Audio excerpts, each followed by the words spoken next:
ದ್ವಾದಶ ರಾಶಿಗಳಲ್ಲಿ ಈ ರಾಹುಗ್ರಸ್ತ ಚಂದ್ರಗ್ರಹಣ ಇದರ ಪ್ರಭಾವ ಎಷ್ಟರ ಮಟ್ಟಿಗಿರುತ್ತೆ ಅಂತಕ್ಕಂಥದ್ದನ್ನು ತಿಳ್ಕೊಳ್ಳೋಕ್ಕೆ ನಾವು ಶುಭ ಫಲಗಳು ಯಾವಾಗಲೂ ಬಹಳಷ್ಟು ಶುಭನೂ ಇರುತ್ತೆ, ಅಶುಭ ಇರುತ್ತೆ, ಮಧ್ಯಮ ಫಲ ಇರುತ್ತೆ. ಇನ್ನು ಶುಭ ಫಲಗಳನ್ನು ನೋಡೋಕ್ಕೆ ಹೋದಾಗ ಈ ರಾಹುಗ್ರಸ್ತ ಚಂದ್ರಗ್ರಹಣ ಬಹಳಷ್ಟು ಶುಭ ಅನ್ನೋದಕ್ಕಿಂತ ನೀವು ಇನ್ನೂ ಹೆಚ್ಚು ಜಪ ಮಾಡಿ, ಹೆಚ್ಚು ಶ್ರದ್ಧೆಯಿಂದ, ಹೆಚ್ಚು ಭಕ್ತಿಯಿಂದ, ಹೆಚ್ಚು ಒಳ್ಳೇದು ಮಾಡ್ಕೊಂಡು ಹೋಗಿದ್ದೆ ಆದರೆ ತುಂಬಾ ಈ ಗ್ರಹಣದಿಂದ ಶುಭ ಆಗುತ್ತೆ. ಅವು ಯಾವ ರಾಶಿಗಳಾಗಿರುತ್ತೆ ಶುಭ ಫಲಗಳು ಅಂದರೆ, ಒಂದು ಧನುಸ್ಸು ರಾಶಿ, ಧನುಸ್ಸು ರಾಶಿಗೆ ಭಾಳಷ್ಟು ಶುಭ ಇರುತ್ತೆ. ಹಾಗೆ ಕನ್ಯಾ ರಾಶಿಯವರಿಗೆ ಭಾಳಷ್ಟು ಶುಭ ಫಲಗಳಿರ್ತಕ್ಕಂಥದ್ದು. ಹಾಗೆ ವೃಷಭ ರಾಶಿಯವರಿಗೆ, ಮೇಷರಾಶಿಯವರಿಗೆ, ಧನುಸ್ಸು ರಾಶಿ, ಕನ್ಯಾ ರಾಶಿ, ವೃಷಭ ರಾಶಿ, ಮೇಷರಾಶಿಯವರಿಗೆ ಭಾಳಷ್ಟು ಶುಭ ಫಲಗಳಿರ್ತಕ್ಕಂಥದ್ದು ಕೂಡ. ಶುಭ ಅಂತ ತಕ್ಷಣ ಸಂತೋಷ ಅನ್ಕೋಬೇಡಿ. ಹಾಗಾಗಿ ಗ್ರಹಣ ಕಾಲದಲ್ಲಿ ಸ್ವಲ್ಪ ಎಚ್ಚರಿಕೆಯಿಂದ. ಇನ್ನು ಮಿಶ್ರ ಫಲ, ಮಧ್ಯಮ ಫಲ, ಶುಭನೂ ಇಲ್ಲ, ಅಶುಭನೂ ಇಲ್ಲ.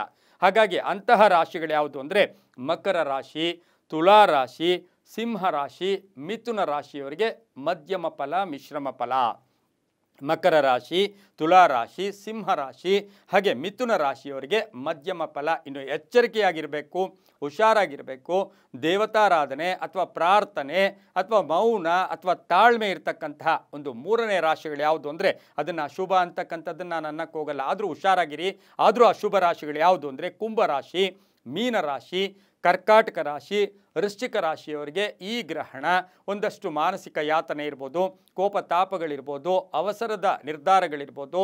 ಹಾಗೆ ವಾಹನಗಳ ವಿಷಯಗಳಲ್ಲೂ ಕೂಡ ಜಾಗೃತಿಯಾಗಿರಿ. ಈಗಾಗಲೇ ಹೇಳಿದ್ದೀನಿ, 3 ತಿಂಗಳು ಈ ಗ್ರಹಣದ ಪ್ರಭಾವ ಇರುತ್ತೆ. ಭಾರತ ದೇಶದ ನಾವು ಉತ್ತರದ ಭಾಗದ ಕಡೆ ಇದು ತೊಂದರೆಯನ್ನು ಕೊಡ್ತಕ್ಕಂಥದ್ದು.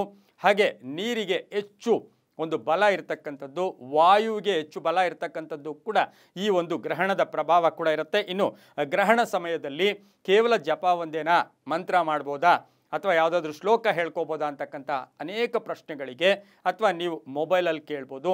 ಈಗಾಗಲೇ ಹೇಳಿದ್ದೀನಿ, ಈ ಗ್ರಹಣ ಅತಿ ತೀವ್ರತೆಯ ಗ್ರಹಣ, ಅತಿರೇಕದ ಗ್ರಹಣ, ಅತಿ ವಿಶೇಷವಾದ ಗ್ರಹಣ ಕೂಡ ಇದಾಗಿರುತ್ತೆ. ಹಾಗಾಗಿ ಗ್ರಹಣ ನಮಗೇನು ಬಂದು ಹೊಟ್ಟೋಗುತ್ತೆ, ಮಾರನೇ ದಿನ ಇದರ ಪ್ರಭಾವ ನಮಗೇನು ಗೊತ್ತಿರಲ್ಲ. ಆದರೆ ಹಾಗೆ ಅಂತ ಹೇಳಿದ್ರೆ ಬೂದಿ ಮುಚ್ಚಿದ ಕೆಂಡದ ಥರ ಇರುತ್ತೆ, ಬೆಂಕಿ ಬಂದು ಹೊಟ್ಟೋಗುತ್ತೆ, ಆದರೆ ನಮಗೆ ಗೊತ್ತಾಗಲ್ಲ. ಅದು ಯಾವಾಗ ಗೊತ್ತಾಗುತ್ತೆ? ಅದು ಹತ್ಕೊಂಡು ಉರಿದಾಗ ಗೊತ್ತಾಗುತ್ತೆ. ಆ ರೀತಿ 3 ತಿಂಗಳ ಇದರ ಪ್ರಭಾವ ಕೂಡ ಇರುತ್ತೆ. ಇನ್ನು ಗ್ರಹಣ ಕಾಲದಲ್ಲಿ ಏನಾದರೂ ಶ್ಲೋಕ ಹೇಳ್ಕೊಬೋದಾ, ಏನಾದರೂ ಮಂತ್ರ ಹೇಳ್ಕೊಬೋದಾ, ಯಾವುದಾದ್ರೂ ದೇವತೆಯ ಪ್ರಾರ್ಥನೆ ಮಾಡ್ಕೋಬೋದಾ ಅಂದರೆ ನಮಗೀಗಾಗಲೇ ಇದು ಚಂದ್ರಗ್ರಹಣ, ರಾಹುಗ್ರಸ್ತ ಚಂದ್ರಗ್ರಹಣ ಕೂಡ ಆಗಿರುತ್ತೆ. ಈ ಗ್ರಹಣ ಸಮಯದಲ್ಲಿ ಗ್ರಹ ಶಾಂತಿಗಾಗಿ, ಮನಃಶಾಂತಿಗಾಗಿ ಚಂದ್ರನ ಬೀಜ ಮಂತ್ರ, ಯಾಕೆಂದರೆ ಚಂದ್ರನಿಗೆ ಈ ರಾಹು ಕಾಟ ಕೊಡೋದು. ಹಾಗಾಗಿ ಚಂದ್ರ ಮಂತ್ರ ಹೇಳ್ಕೊಂಡಾಗ ಅದರ ಪ್ರಭಾವ ಕೂಡ ಬಹಳಷ್ಟು ಚೆನ್ನಾಗಿರುತ್ತೆ. ಓಂ ಶ್ರಾಂ ಶ್ರೀಂ ಶ್ರೌಂ, ಓಂ ಶ್ರಾಂ ಶ್ರೀಂ ಶ್ರೌಂ ಸಹಚಂದ್ರಾಯ ನಮಃ, ಓಂ ಶ್ರಾಂ ಶ್ರೀಂ ಶ್ರೌಂ ಸಹಚಂದ್ರಾಯ ನಮಃ, ಓಂ ಶ್ರಾಂ ಶ್ರೀಂ ಸೌಂ ಸಹಚಂದ್ರಾಯ ನಮಃ. ಈ ಮಂತ್ರವನ್ನು ನೀವು ಹೆಚ್ಚು ಹೇಳ್ಕೊಂಡಷ್ಟು ತುಂಬ ಫಲ ಕೂಡ ಬರುತ್ತೆ.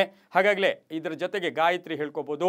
ಓಂ ಕ್ಷೀರಪುತ್ರಾಯ ವಿದ್ಮಹೆ, ಓಂ ಕ್ಷೀರಪುತ್ರಾಯ ವಿದ್ಮಹೆ ಅಮೃತತ್ವಾಯ ಧೀಮಹಿ ತನ್ನೋಶ್ಚಂದ್ರ ಪ್ರಚೋದಯಾತ್, ಓಂ ಕ್ಷೀರಪುತ್ರಾಯ ವಿದ್ಮಹೆ ಅಮೃತತ್ವಾಯ ಧೀಮಹಿ ತನ್ನೋಶ್ಚಂದ್ರ ಪ್ರಚೋದಯಾತ್ ಇದು ಹೇಳ್ಕೊಬೋದು. ಇನ್ನು ದದಿಶಂಕ ತುಷಾರಾಭಂ ಕ್ಷೀರೋದಾರ್ಣವ ಸಂಭವಂ ನಮಾಮಿ ಶಶಿನಂ ಸೋಮಂ ಶಂಭೋರ್ಮಕುಟಭೂಷಣಂ ಈ ಮಂತ್ರವನ್ನು ಹೇಳ್ಕೊಳ್ಳೋದು ಕೂಡ ತುಂಬಾ ಒಳ್ಳೆಯದಾಗತ್ತೆ.